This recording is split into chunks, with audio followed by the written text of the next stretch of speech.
how to score 90 plus marks in your IAS prelims examination 2025. Hello everyone. IAS Cafe presents topic-wise analysis of previous year's questions from all the subjects on this platform. So we were on the discussion of medieval Indian history and the topic was Mughals and regional state unit 4.1. इसमें हम already 8 questions discuss कर चुके हैं. Now we will start with the question number 9. And those who are new on our platform, please do check our playlist. वहाँ पे आपको ancient history, medieval up to Delhi Sultanate, modern history and the polity, science and tech, इनकी जो questions हैं वो discussion आपको वहाँ मिल जाएगा. Okay? So today we will be starting with the question number 9. With reference to the Mughal India, what is or are the differences between the Zagir and the Zamindars? तो first statement यहाँ पे दिया है that Zagirdars were the holders of the land assignments in lieu of judicial and police duties, whereas Zamindars were holders of revenue rights without obligation to perform any duty other than the revenue collection. Second statement, the land assignments to the Zagirdars were hereditary and the revenue rights of Zamindars were not hereditary. तो पहले इस question का theme समझेंगे. ये question पूछा है आपको from the Mughal administration. So till now हमें मालूम है चाहे एंशिएंट हिस्ट्री हो, मिडीवल हो, एडमिनिस्ट्रेशन वाला पार्ट बहुत इंपॉर्टेंट है. अगर मिडीवल की बात करें, दिल्ली सल्तनत में जो हमने पूरा इक्ता सिस्टम पढ़ा उस पे सवाल भी आए हैं, वो इंपॉर्टेंट है. अब यहाँ पे क्या है, मुगल्स के टाइम पे जो एडमिनिस्ट्रेशन रहा उसमें भी यहाँ पे जिस तरह से लैंड रेवेन्यू कलेक्शन हो रहा है वहां पे सवाल आया है. तो बेसिकली ये दोनों जागीरदारी सिस्टम और जमींदारी सिस्टम, ये दोनों ही क्या है, एक तरह से लैंड रेवेन्यू सिस्टम रहे हैं. ठीक है, इन दोनों में ही लैंड रेवेन्यू कलेक्ट करने के लिए बीच में इंटरमीडियरीज रखे जाते थे, जिसमें एक जागीरदार होता था और एक आपके पास जमींदार होता था. ठीक है, and they paid a fixed share to the king and they enjoyed the rights of the land. ठीक है, लेकिन आप यहाँ पे इसको समझेंगे, मान लो ये है आपके पास किंग है, उन्होंने जो जमीन की पूरी जमीन आपके पास रिस्पॉन्सिबिलिटी है वो दे दी जागीरदार को. ठीक है, जागीरदार को, जागीरदार ने यहाँ पे दे दिया जमींदार को और जमींदार ने यहाँ पे दिया है आपके पास पेजेंट्स को. तो क्रोनोलॉजी ये है. ठीक, अब यहाँ पे क्या है, ये जो किंग है वो कहता है कि भाई मैं तुम्हें कैश में सैलरी ना देके आपको जागीर दे दूंगा, यानी कि जो रेवेन्यू आएगा उसका फिक्स्ड हिस्सा जो है आप मुझे दे दो, बाकी तुम्हारा.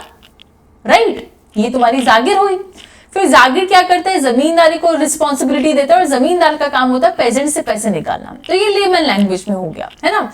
लेकिन यहाँ पे कुछ स्पेसिफिक डिफरेंसेस को समझते हैं जो कि बहुत इंपॉर्टेंट है. See where could I write, okay, ये जो जागीरदार है इनको अपॉइंट किया जाता था. ओके, यानी ये जो जागीरदार है उनको अपॉइंट किया जाता था, मतलब ये टेम्पररी है. अगर मैं किसी को अपॉइंट कर रही हूं जॉब के लिए तो वो टेम्पररी हुआ. अगर उसका जॉब मुझे पसंद नहीं आया या जितना टेन्योर था वो खत्म हो गया तो उसको हम निकाल सकते हैं, वो दूसरा आ सकता है. सो ये जो जागीरदार है, ये these are appointed and these are temporary. You can related with the iqta system. ठीक है, और इनकी जो ड्यूटीज है वो होता था रेवेन्यू कलेक्ट करना, मिलिट्री से रिलेटेड, लॉ एंड ऑर्डर को मेंटेन करना एंड एडमिनिस्ट्रेशन को देखना. ठीक है, ये किसकी ड्यूटी होती थी, आपके पास जागीरदार की. लेकिन जब हम जमींदार की बात करते हैं, ये अपॉइंटेड नहीं होते, ये हेरिडिटरी होते हैं. ठीक है, परमानेंट होते हैं और इनकी ड्यूटीज क्या है, रेवेन्यू कलेक्ट करना, सोशल जस्टिस से रिलेटेड, लोकल गवर्नेंस और जस्टिस, है ना. तो पहली बात तो परमानेंट और नॉन परमानेंट जो है या फिर हेरिडिटरी अपॉइंटेड, उसी से आप इस क्वेश्चन को कर सकते थे. यहाँ पे सेकंड स्टेटमेंट में क्या लिखा है कि जो जागीरदार को लैंड मिलती थी वो हेरिडिटरी होती थी. नहीं, जागीरदार को जो लैंड मिलती थी वो हेरिडिटरी नहीं होती थी, वो जमींदार के लिए होती थी. तो बेसिकली ये स्टेटमेंट गलत है और ये स्टेटमेंट भी गलत है, इन्होंने उल्टा बोल दिया है यहाँ पे. तो इसका आंसर हो जाएगा D, that is neither one and neither two, ठीक है। And okay, one more thing, I got a comment in the comment section, I think it was from Mr. Prakash or sorry Kumar Utkarsh, Kumar Utkarsh. उनका कहना था कि just reading the solution from the toolkit is not enough, so he was suggesting to go thoroughly with the topics. So firstly, thank you so much for your valuable feedback, we really appreciate and welcome the valuable feedbacks. तो आपका जो कहना है कि thoroughly discussion, वो हम यहाँ नहीं कर सकते। ये जो प्लेटफॉर्म हमने स्टार्ट किया है ये प्रीलिम्स ओरिएंटेड प्लेटफॉर्म है। इसमें हम प्रीवियस ईयर्स क्वेश्चन की थीम को समझने की कोशिश कर रहे हैं कि कहाँ से क्वेश्चन रिपीट हो रहे हैं, किस तरह से रिपीट हो रहे हैं, और जो क्वेश्चन के आंसर्स में जो ऑप्शंस हैं वो ऑप्शन से भी कैसे क्वेश्चन रिपीट हो रहे हैं, right. So this is the core objective of these videos. रही बात थॉरो डिस्कशन की, तो वो तो पूरा एक फाउंडेशन कोर्स हो जाएगा, जिसके लिए ऑलरेडी हम यहाँ पे ऑफलाइन कोर्सेस लेते हैं। तो यहाँ पे soon we are going to start the online classes as well for the foundation course, तो वहां पे आप उसको कॉन्टेक्ट कर सकते हैं, ठीक है। तो थॉरो डिस्कशन ऑब्वियसली यहाँ पे नहीं हो सकता, क्वेश्चन सेशन अलग होता है, थॉरो डिस्कशन अलग होता है। And just reading out is not at all logical what you said, because जब हम हिस्ट्री की बात करते हैं दैट इज नथिंग जो हम उसको मैथ्स की तरह कॉन्सेप्चुअली समझा सकते हैं। either you read from the Google or from the NCERT, the answer will remain same, or the toolkit solutions. Okay, so this was about your doubt. Moving towards the next question, question number 10th. So I think question number 9 clear हो जाना चाहिए। अब हम आते हैं question number 10th पे।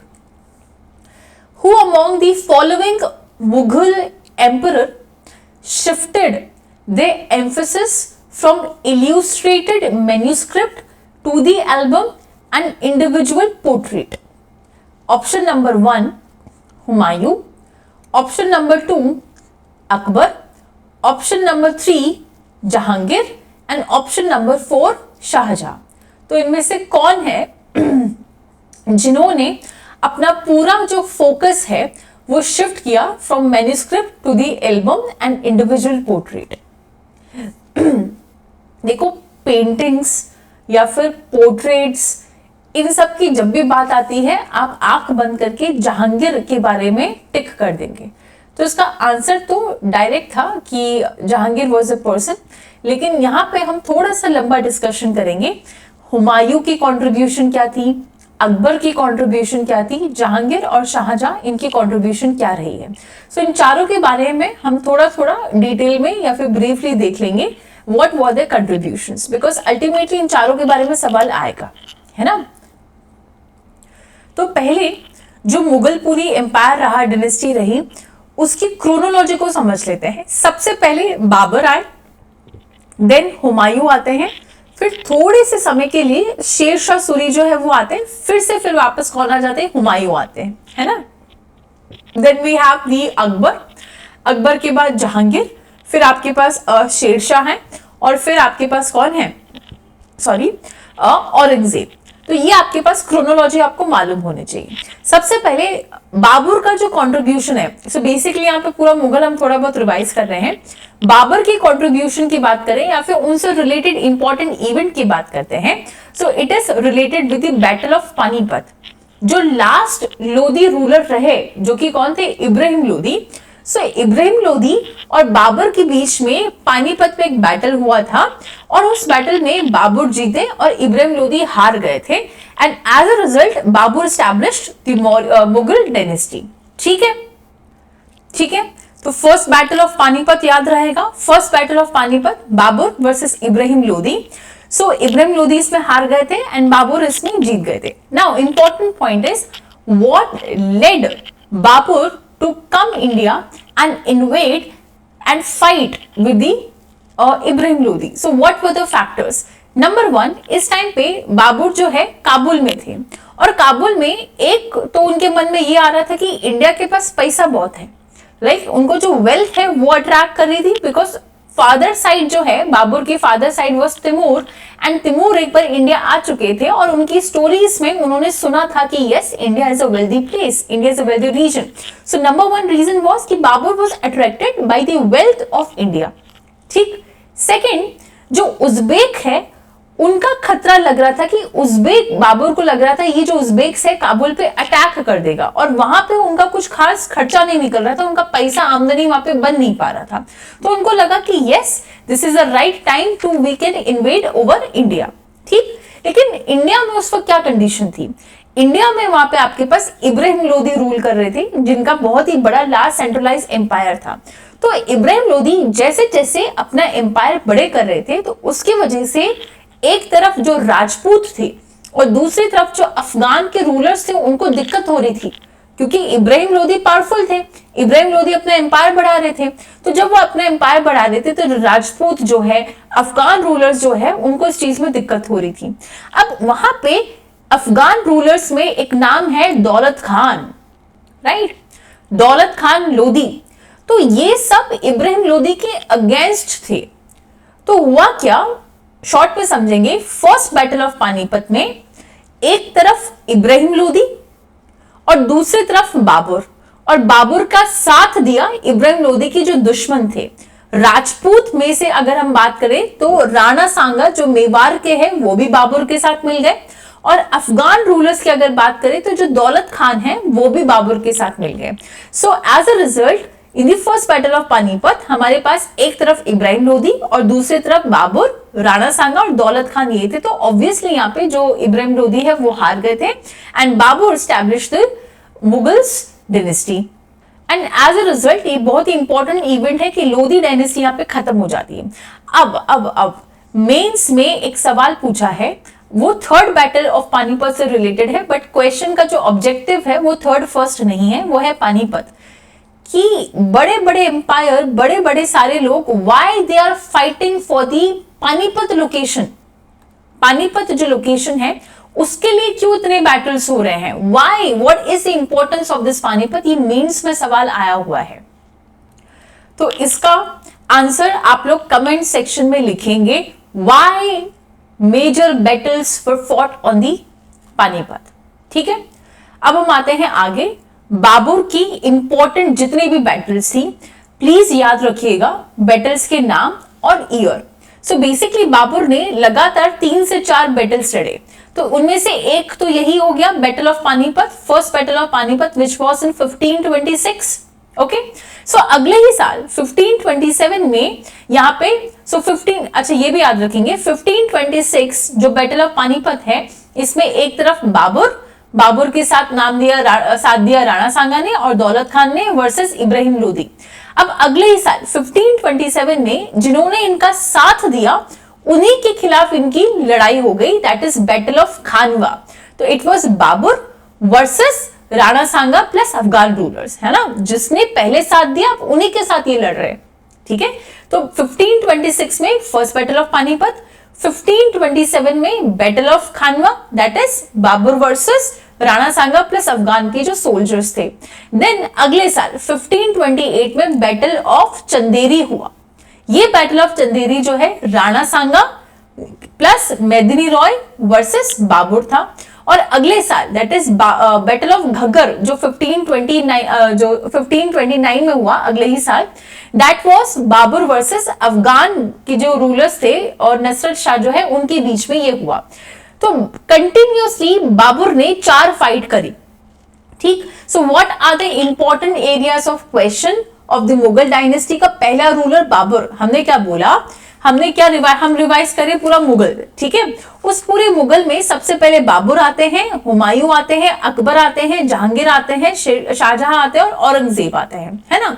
तो यहाँ पे बाबर के बारे में पहली चीज जो है फेमस क्या है कि इंपॉर्टेंट इवेंट्स कौन कौन से रहे, यानी इंपॉर्टेंट बैटल्स जो उन्होंने किए। सो 1526 में it was the first battle of Panipat, जहां पे इब्राहिम लोदी वर्सेस बाबर, और बाबर का साथ दिया राणा सांगा और दौलत खान लोदी ने। ठीक, अब सेकंड 1526 में बैटल ऑफ खानवा, देन 15 अगले ही साल बैटल ऑफ चंदेरी, और उसके बाद आता है बैटल ऑफ घग्गर। ये आपको याद रखने हैं क्रोनोलॉजी वाइज। ठीक है, अब एक चीज याद रखेंगे यहाँ पे कि बाबर जब फर्स्ट बैटल ऑफ पानीपत में जीत गए थे, तब उन्होंने एज अ विक्ट्री का सिंबल मानो या कुछ भी मानो, पानीपत में उन्होंने बनवाया था काबुली बाग मस्जिद। ओके, ये याद रखेंगे। और लिटरेचर की बात करेंगे, so here you can say that Baburnama Babar नामा या फिर तुजुक ए बाबरी। अभी I think there's no time to write now. Okay, prelims is about to come. We have to revise it right now with me. So you can just close your eyes and just revise with me right now in this lecture. ठीक है, तो हमने यहाँ पे क्या बात करी? हमने यहाँ पे बात करी कि बाबर नामा यानी उनकी जो ऑटोबायोग्राफी है, जिसका दूसरा नाम हम यहाँ पे क्या बात करें? तुजुक ए बाबरी की बात करें। दैट इज तुजुक ए बाबरी भी उसको बोला गया है। तो ये जो है पर्शियन लैंग्वेज में भी कन्वर्ट करी गई थी और इंग्लिश जो लैंग्वेज है उसमें भी कन्वर्ट करी गई थी। पर्शियन लैंग्वेज में भी कन्वर्ट करी गई थी और इंग्लिश में भी करी गई थी। पर्शियन की अगर हम बात करें, it was converted by Abdul Rahim Khane Khanan और इंग्लिश में कन्वर्ट किया था मैडम बेवरेज ने। ठीक है, so okay, close your eyes, yes, अभी close your eyes and we will revise it right now. So here we are talking about the Mughal dynasty. Mughal dynasty में जो इंपॉर्टेंट रूलर्स रहे उनकी क्रोनोलॉजी हमारे पास है बाबर, बाबर के बाद है हुमायूं, हुमायूं के बाद अकबर, फिर जहांगीर, यस, जहांगीर के बाद शाहजहां और औरंगजेब। अब बाबर है, उसमें से हमने PYQ से इंपॉर्टेंट क्वेश्चन एरियाज निकाल लिए। ठीक है, इंपॉर्टेंट क्वेश्चन एरियाज यानी बाबर के आप जो बैटल्स है वो इंपॉर्टेंट है।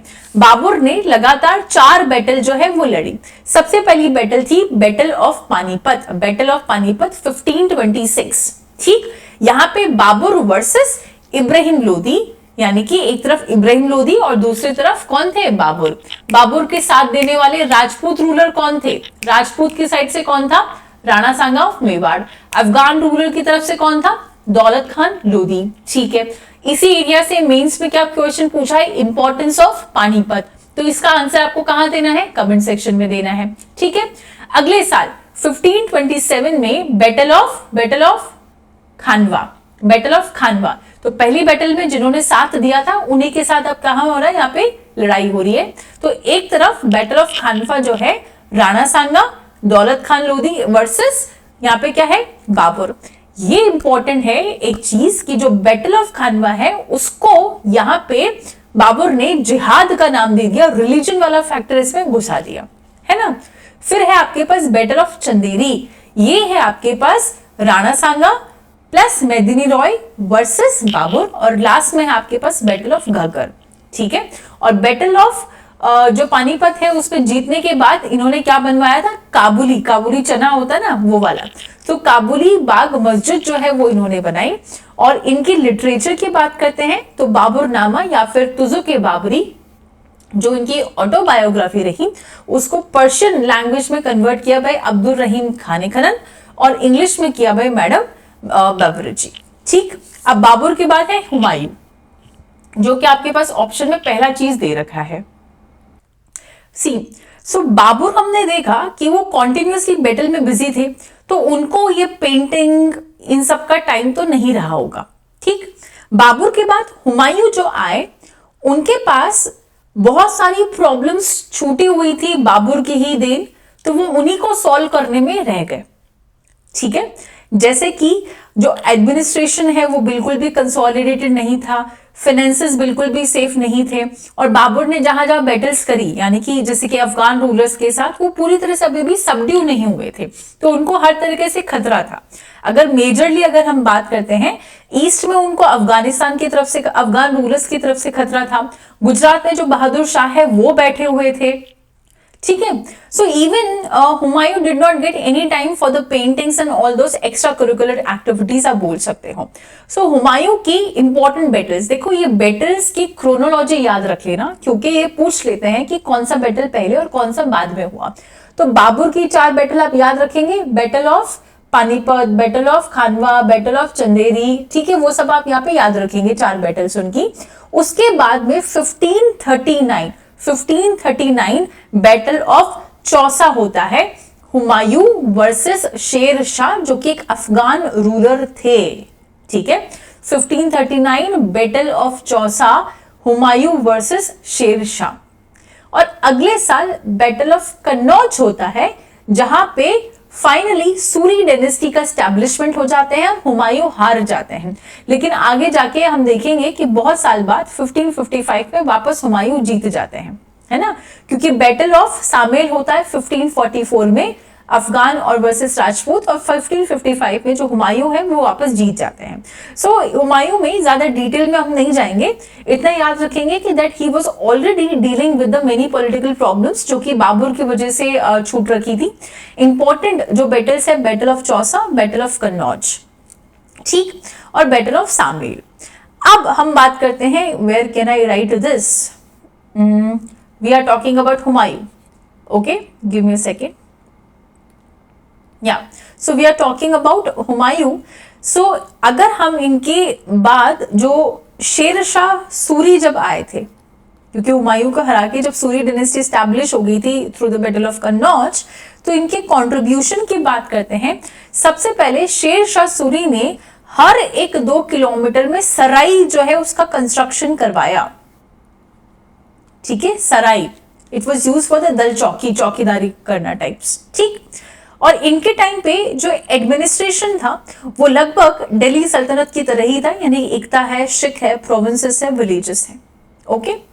नाउ लैंड रेवेन्यू सिस्टम में इंपॉर्टेंट चीज यहाँ पे आई, वो थी आपके पास सिकंदरे गाजी, दैट इज सिकंदरे गाजी, ओके, सिकंदरे गाजी। मतलब अब जो तुक्केबाज या फिर अंदाजे से जो चीजें कैलकुलेट होती थी अब वो नहीं होगा, एक प्रॉपर यूनिट जो है उसको यहाँ पे स्टैब्लिश किया गया कि जैसे आज भी वो टर्म यूज होता है कि कितने बीघा जमीन है आपके पास, है ना। तो ये यहाँ पे स्टार्ट हुआ था सिकंदरे गाजी, इन्होंने एक प्रॉपर सिस्टम यहाँ पे स्टार्ट कर दिया गया था। मिलिट्री की अगर हम बात करते हैं, जो सहरा है यानी कि descriptive roll of every soldier, जिसको सहरा system whatever you want to pronounce, वो यहाँ पे स्टार्ट किया गया, ठीक है। वेरी वेरी इंपॉर्टेंट, दाग और ब्रांडिंग सिस्टम वो स्टार्टेड बाय अलाउद्दीन खिलजी, ये सब स्टार्ट हो चुके हैं। अब यहाँ पे भी शेर शाह के टाइम पे भी ये सहरा सिस्टम, दाग ब्रांडिंग सिस्टम है, अभी भी यहाँ पे है, ठीक। इंपॉर्टेंट चीज, ट्राई मेटल कॉइन का system started by Sher Shah Suri, जिसमें जो कॉपर के सिक्के हैं उसको दम बोला गया, जो चांदी सिल्वर के सिक्के हैं उसको रुपया बोला गया, और जो गोल्ड के सिक्के हैं उसको मोहर या फिर अशरफ के नाम से यहाँ पे जाना गया, ठीक। फिर एक फेमस मूवी पद्मावती, जिसमें I think Shahid Kapoor was there, Ranveer Singh was there and Deepika Padukone was there. So वो जो पूरी पद्मावत है was written by Malik Muhammad Jayasi, वो इसी ड्यूरेशन की बात है, ये इसी ड्यूरेशन में लिखा गया था, ठीक है। अब यहाँ पे कुछ और 1-2 पॉइंट जो आपको मालूम होने चाहिए। शेर शाह सूरी द्वारा एक मस्जिद बनाई गई जिसका नाम है किला ए कोहना मस्जिद, ओके, नाम क्या है, किला ई कोहना मस्जिद या फिर mosque of the old fort. ये 1541 में इन्होंने बनाई थी अलोंग विद शेर मंडल, ठीक है। 1408 में इब्राहिम शाह शर्की, इन्होंने अतला मस्जिद का कंस्ट्रक्शन किया। ये 2 पॉइंट यहाँ पे आप याद रखेंगे। सो ये इंफॉर्मेशन थी अबाउट द हुमायूं। अब अकबर के बारे में यहां पे हम डिस्कस नहीं कर रहे हैं। अकबर हमने पहले भी क्वेश्चन में डिस्कस कर लिया है, जिसमें इंपॉर्टेंट पार्ट जो था मनसबदारी सिस्टम था, और ये काफी लंबा भी हो जाएगा with respect to the question. अगर अकबर या उनसे रिलेटेड किसी भी चीज, मनसबदारी सिस्टम से रिलेटेड कोई डाउट है, आप लिखो कमेंट सेक्शन में, तो उसका एक सेपरेट वीडियो बना दिया जाएगा, है ना। क्वेश्चन पॉइंट ऑफ व्यू से अभी डिस्कस करना ठीक नहीं रहेगा।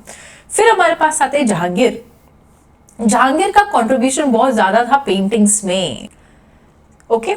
सो जब भी आपके पास पेंटिंग से रिलेटेड कोई मुगल एम्पायर के रूलर के बारे में पूछा जाता है, so answer will be Jahangir, ठीक। मोस्टली जहांगीर और शाहजहां को हम फिर से डिस्कस करेंगे, मोस्ट प्रोबेबली, यस प्रोबेबली क्या करना ही है, जब हम अगले वीडियो में 8 या फिर पेंटिंग रिलेटेड क्वेश्चन करने वाले हैं, तो उनमें इनका जिक्र वापस होगा, तो इनका डिस्कशन हम वहां पे और डिटेल में करेंगे, ठीक है। Now next question, so this question must be clear. अब हम आते हैं अगले सवाल पे, regarding the taxation system of Krishnadev. So basically ये क्वेश्चन के आगे विजयनगरा ना पढ़ते हुए भी कृष्णदेव राय सुन के ही आपको पता चल जाना चाहिए कि ये विजयनगर रूलर के बारे में बात हो रही है, क्योंकि कृष्णदेव राय अपने आप में बहुत इंपॉर्टेंट नाम है, बहुत इंपॉर्टेंट थीम है यूपीएससी के लिए, यहां से सवाल बहुत आए हैं। ठीक, so regarding the taxation system of Krishnadeva the ruler of Vijayanagara, consider the following statement. First statement, the tax rate on land was fixed depending on the quality of the land. Second statement, the private owners of the workshops paid an industrial tax. तो इनमें से कौन सा answer सही है और कौन सा आंसर गलत है, ये आपको बताना है। बताइए। थीम लिख दूं मैं यहां पे, विजयनगरा एम्पायर, रिपीटेड थीम है। Even the ruler is repeated, Krishnadevaraya it is repeated, या so tell me what is the answer. देखो स्टेटमेंट जो है दोनों ही करेक्ट है, स्टेटमेंट जो है दोनों ही करेक्ट है, both the statements are correct. So should we revise the Vijayanagar empire and important rulers. Okay, so Vijayanagar empire, देखो जब हमने सबसे पहले दिल्ली सल्तनत पे आते हैं, दिल्ली सल्तनत जब पढ़ा था, स्लेव डायनेस्टी पढ़ी थी, खिलजी डायनेस्टी पढ़ी थी, तुगलक, सैयद और लोधी डायनेस्टी, यही आपका क्रोनोलॉजी था। जब तुगलक डायनेस्टी पढ़ी थी, फिरोज शाह तुगलक के टाइम पे हमने कहा कि ये वो टाइम था जब साउथ में जो छोटे छोटे रूलर्स हैं उन्होंने रिबेल करना स्टार्ट किया था। उनमें से हरिहर और बुक्का नाम के दो प्राणी थे, यही आगे जाके स्टैब्लिश करते हैं Vijayanagar kingdom. So the founders of the Vijayanagar empire are the Harihara and Bukka. Founders are very important, और इनके इंपॉर्टेंट दुश्मन की बात करें जो कि नॉर्थ में थे, वो थे आपके पास बहमनी किंगडम। ठीक, अब विजयनगर एम्पायर में जो इंपॉर्टेंट चीज आपको मालूम होना चाहिए वो एक राइटर का नाम और 3 ट्रैवलर का नाम। ठीक है, राइटर का नाम है नूनीस। आपकी एनसीईआरटी में जो एनसीईआरटी जो है आपके पास, वहां पे नूनीस के बारे में सिर्फ इतना लिखा है कि नूनीस एक पोर्चुगीज राइटर है, लेकिन नूनीस ने क्या एक्सप्लेनेशन दिया है विजयनगर एम्पायर का वो नहीं लिखा हुआ इतना डिटेल में, बट एक सवाल आ गया था तो आप उसको ध्यान रख लीजिए। नूनीस ने विजयनगर एम्पायर में जो विमेन है उनके लिए काफी पॉजिटिव बोला कि वो रेसलिंग में भी इन्वॉल्व है, एस्ट्रोस में भी इन्वॉल्व है, इस तरह से वो एक डिस्क्रिप्शन दिया था।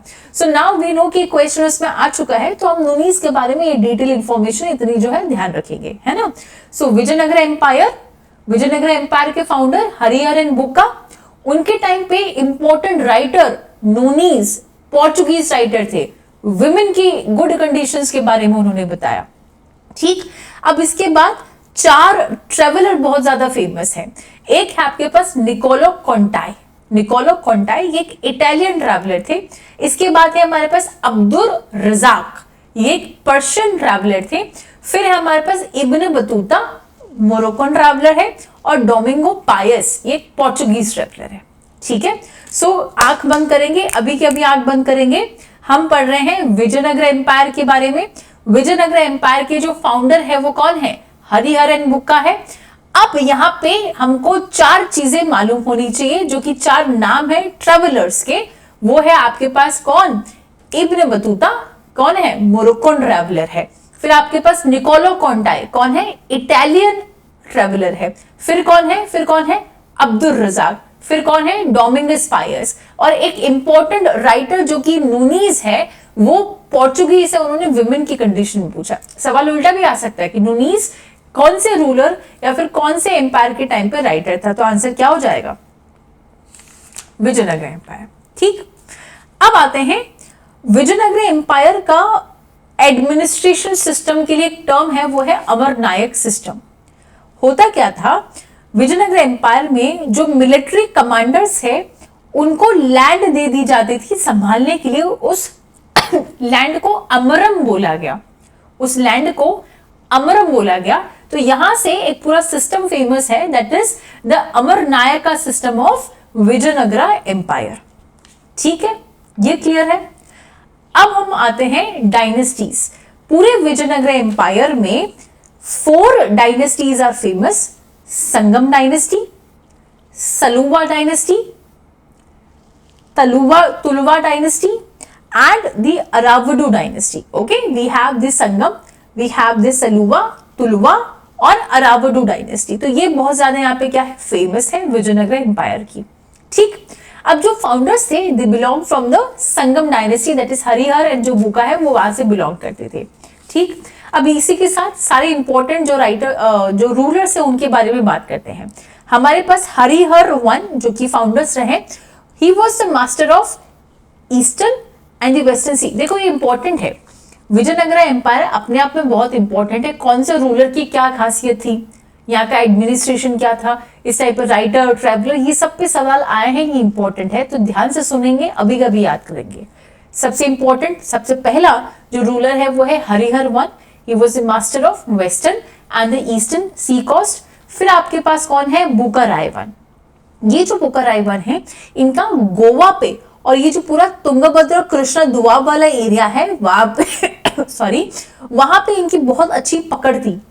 इवन इन्होंने अपना एम्बेसडर यानी कि गंगाराम उसको चाइना तक भेजा, है ना, चाइना तक उसने भेज रखा है, तो इतनी उसकी खास पकड़ थी यहाँ पे।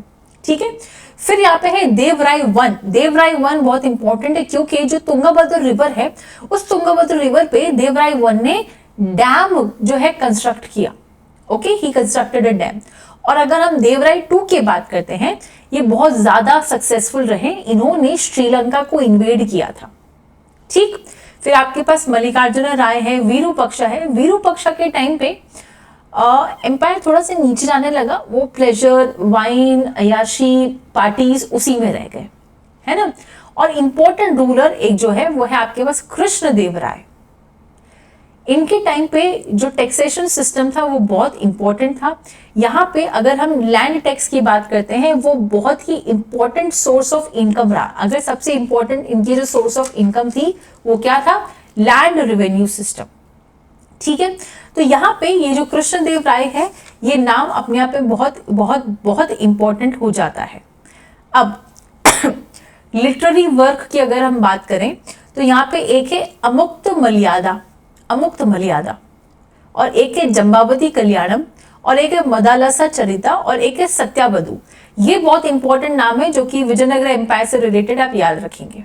ठीक है, और ये हमने बात करी कि जो सिस्टम था इसमें टैक्सेशन सिस्टम, ये दोनों पॉइंट एकदम सही है, इसी तरह से उन्होंने अपने टैक्सेशन सिस्टम बना रखा था। ठीक, बढ़ते हैं अगला सवाल, question number 12। Banjaras during the medieval period of Indian history were generally option 1 agriculturist, option 2 warrior, option 3 weaver and option 4 traders। देखो बंजारास ट्रेडर्स होते थे सबको पता है, लेकिन आपके मेंस पे एक सवाल आया है transhumance, transhuman, and it was I think 5 or 10 marker question, transhuman. So you have to write down in the comment section Banjara और ट्रांसह्यूमन जो है उनमें डिफरेंस क्या है। बेसिकली दोनों ही अपनी जो लोकेशन है उसको चेंज करते हैं, है ना, तो बेसिकली इनमें अंतर क्या है ये आप मुझे बताओगे। ठीक है, एक हिंट दे देती हूँ, जो ट्रांसह्यूमन्स है they are kind of season के अकॉर्डिंग, जैसे माउंटेन वैली से फिर माउंटेन्स में जाते हैं, माउंटेन से वैलीज में आते हैं for their better geographical location. Banjaras are for a longer period settle होते हैं, ट्रेडिंग करते हैं, सामान बेचते हैं, उस तरह से। तो आप इसका डिफरेंस जो है मुझे कमेंट सेक्शन में बताएंगे। ठीक है, बढ़ते हैं अगले सवाल की तरफ। With reference to the economic history of the medieval India, the term arghatta, ठीक है, ये एक अर्घट्टा टर्म है, it refers to number 1। Okay, so basically question उतना ही था, we would have read the options. पहला ऑप्शन है बॉन्डेड लेबर, दूसरा ऑप्शन है land grants made to the military officers, और the water wheel use in irrigation. Actually ये direct question है, ये एक वाटर व्हील के नाम अर्घट्टा जो टर्म है वो यहाँ पे यूज होता था। ठीक है, सो आज के लिए ही इतना ही है इस वीडियो में, क्योंकि आई थिंक ये वीडियो बहुत लंबी हो गई होगी। अब हम अगले वीडियो में ये जो क्वेश्चन है वो डिस्कस करेंगे। ठीक है, and then we will start with the questions of art and culture. Okay, so thank you so much, God bless you all, and do support us by subscribing our channel, like and share our videos. Thank you so much.